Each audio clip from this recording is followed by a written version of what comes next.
Hello everyone. Today we are going to start new chapter On the Face of It by Suzanne Hill. On the Face of It by Suzanne Hill. It's a play. Today we are going to start module number 1. So let's see the student. First of all, on the face of it, it's an idiom and it's the meaning of used when you are describing how a situation seems on the surface. You say on the face of it when you are describing how something seems when it is first considered, in order to suggest that people's opinion may change when they know or think more about the subject. It means on the face of it, it means that when we are just going to explain, it is first considered. So when we are going to describe how a situation seems on the surface. That's called here on the face of it. So let's see here what's the meaning of by this chapter. Actually, this chapter has a theme of appearances are deceptive. Means whatever we are seeing here, it may not be that that thing would be real. Everything seems to be all right, but actually it is not so. The sense of alienation gives one much more pain than any physical impairment. This is the main thing that the writer Suzanne Hill he wants to explain here. Everything seems to be all right in before of us, as we say that every day. Everything seems to be all right, but actually it is not so. The sense of alienation gives one much more pain than any physical impairment. This is a play featuring an old man and a small boy meeting in the farmer's garden. The old man strikes up a friendship with the boy, who is very withdrawn and defiant. What is the bond that unites the two that we'll study in this chapter? So student, first of all see about the author. Suzanne Hill was born on the coast of North Yorkshire, England in the middle of the World War II. She wrote her first novel, The Enclosure, before she graduated from King's College, London. Hill is best known for her gothic ghost stories and crime novels, but she has also written plays, non-fiction, and children's stories. She has won numerous literary honors, including the Somerset Maugham Award, and in 2012, Hill was appointed by the Queen as Commander of the Order of the British Empire for her services to literature. This was the life journey of Suzanne Hill. Let's see the next one. The characters of the stories that we'll study here. First of all, Mr. Lamb. Mr. Lamb, who was an old man. Terry, a 14 years old boy, but the boy has a half burnt face. Next, Terry's mother. These are the characters. Let's see the story. Introduction. Derek, a 14-year-old boy, has half a face burnt by acid, befriends an old man. Mr. Lamb, who has one leg made of tin under unusual conditions. The story is about the behavioral change in Derek by the optimism shown by Lammy Lamb. Lammy Lamb is Mr. Lamb. So the setting of the story. On the face of it, the story is probably set in rural England, sometime around the time of its writing, 1975. The only specific historical event mentioned in the play is the war. The war means the World War II, during which Mr. Lamb had his leg blown off by a bomb. So this is the garden. This is the garden of Mr. Lamb, as you can see in the picture. Today we will study here. Derry, who enters Lamb's garden. But when he enters Lamb's garden, he was very scared off. When he enters Lamb's garden, he found that nobody was there. Stealthily, he just jumped over to the fence and entered the garden. And when he was just stealthily passing by the grasses, meanwhile, a person entered and asked him, "Mind the apples." Then Terry felt very scared off and said, "What? Who's that? Who's there?" The Lamb explained. He said that, "I'm here, Mr. Lamb. I thought it was empty, an empty house." Terry was so scared off. He found himself that he was caught. He was caught like, he just found himself like a thief's condition. But Mr. Lamb understood condition and trying to just believe him that as he thought this place is empty, an empty house, this is empty. When he is not here, this place is empty and the gate is always open and everyone is allowed to come into the garden except Daddy because he just crossed the fence, jumped over to the fence and entered into the garden. So when Mr. Lamb explained all of these things, Daddy found himself guilty. And what happened next? Mr. Lamb's frankness.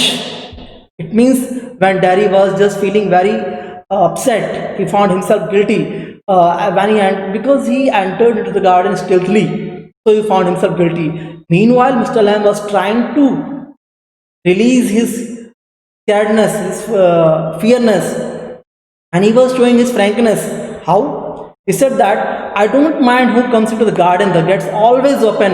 Only you cross the fence.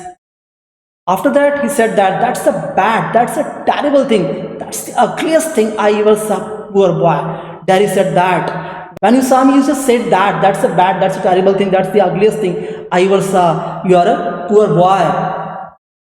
But Mr. Lamb said that, no, it's not that. I'm not thinking like that. That's your thinking. It's not my thinking. Next one, he said that he's trying to build confidence in Daddy's mind. Daddy was so scared of, he said that. Actually, he introduced himself that I guess got the burnt face. What do you think of me? Only a boy? No, I'm a boy, a 14 years old, and I have burnt face. The people used to scared of me. Nobody liked me except my mother. My mother liked me because she had to like. She kissed me on the other side of my face. Even she also doesn't like my burnt face. This thing of humiliation that he felt in his life. But Mr. Lamb is trying to build an optimism, a confidence in Daddy's mind. Daddy said that it ate me, it ate my face. My face was burned by the acid, and the acid ate my face. It ate me up, and how it's like this, you can see here. But the Lamb said that nothing is worthless, everything is valuable, nothing is worthless. So what happened? If we got the burnt face, I got the tin leg. Both are same. You got the tin leg. It means here there is nothing God made that doesn't interest me. Look over there. There is nothing that God made and there is not interest. There is interest in everything. Look over there. What do you think? What do you see there? Just a weeds, just a grass. So only the weeds, flowers, the bees, they are humming, they are buzzing. It means this is the thinking of the people. As the people think that they are the weeds, but I think that they are the flowers. So they are the wildflowers. The people used to say that the bees are buzzing, but I found that they are humming. It means I totally believe on the optimistic view. Where is the difference? It's all life. They all are growing. Everywhere is alive. We can't deny it. Because whatever we are thinking, they are the weeds, the flower, the bees are buzzing or humming, but there is a life. They all are growing. So by this way, Mr. Lamb is trying to build a confidence. And Lamb also explained that he has a tin leg because his real one blown off in the World War. And after that, the children used to call him Lammy Lamb, Lammy Lamb. Introduced himself and asked, Daddy, I think that you have heard this name, Lammy Lamb. Daddy suffers from a complex here because he just found himself in the condition. One side he found Mr. Lamb, he is trying to build a confidence, and the other side he just faced the people who just neglected him, even his mother also. Everyone has a different perception, beauty and the best. So Lamb gave the example. He just gave an example here. Everyone has a different perception, beauty and the beast. Daddy said that. What do you think? What do you mean by this phrase? It means you are explaining about the story of the beast in which a beautiful lady, when she kissed on that beast face, the beast would change into the prince, and after that they got married. But in my real life, there is nobody who will just going to love me, who will just going to kiss me. Nobody is there. No one. So in such a condition, there he found himself. Character and behavior are more important than appearance. Again, Mr. Lamb explained that character and behavior, they are more important, not the appearance are important. Whatever we look, it's not the important.